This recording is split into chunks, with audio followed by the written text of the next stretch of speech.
ہم بھی کتنے عجیب لوگ ہیں، نشانیاں محفوظ رکھتے ہیں اور لوگوں کو کھو دیتے ہیں۔ ہمارے معاشرے میں امیر بچوں کی بدتمیزی بھی شرارت اور غریب بچوں کی شرارت بھی بدتمیزی کہلاتی ہے۔ کبھی کبھی ڈھیروں لفظ ہونے کے باوجود بھی بولنے کا دل نہیں کرتا، نہ بتانے کے لیے، نہ جتانے کے لیے، اور نہ ہی ہمدردی کے لیے۔ جب انسان اپنے رب پر اس قدر بھروسہ کر لیتا ہے کہ اس کے علاوہ کوئی بھی اس کی ضرورت پوری کرنے والا نہیں، تو اللہ بھی اپنے بندے کو مایوس نہیں لوٹاتا۔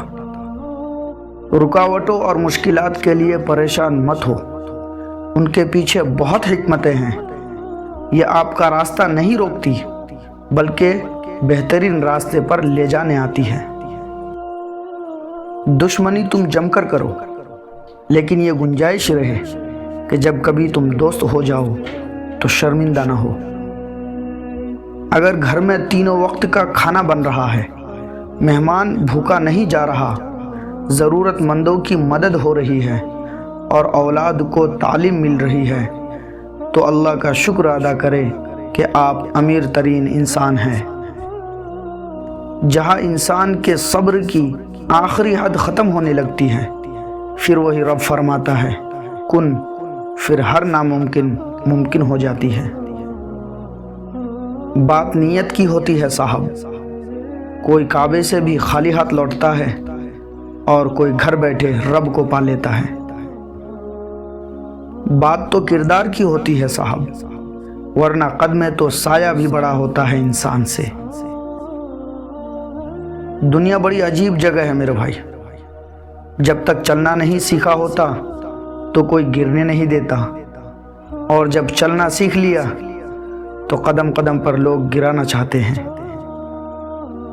کسی کو معاف کر کے اچھے ضرور بنو، لیکن اس پر دوبارہ اعتبار کر کے بے وقوف مت بنو۔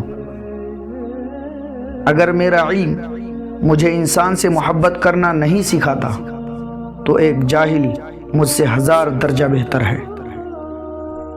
جب کشتی ہچکولے کھا رہی ہو تو اللہ کی رحمت کو پکارا جاتا ہے، کنارے لگ جائے تو اپنے زور بازو کے قصیدے پڑھے جاتے ہیں۔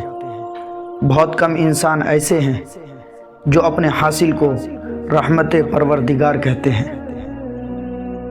حضرت موسیٰ علیہ السلام کلیم اللہ تھے، روزانہ اپنے رب کے ہم کلام تھے۔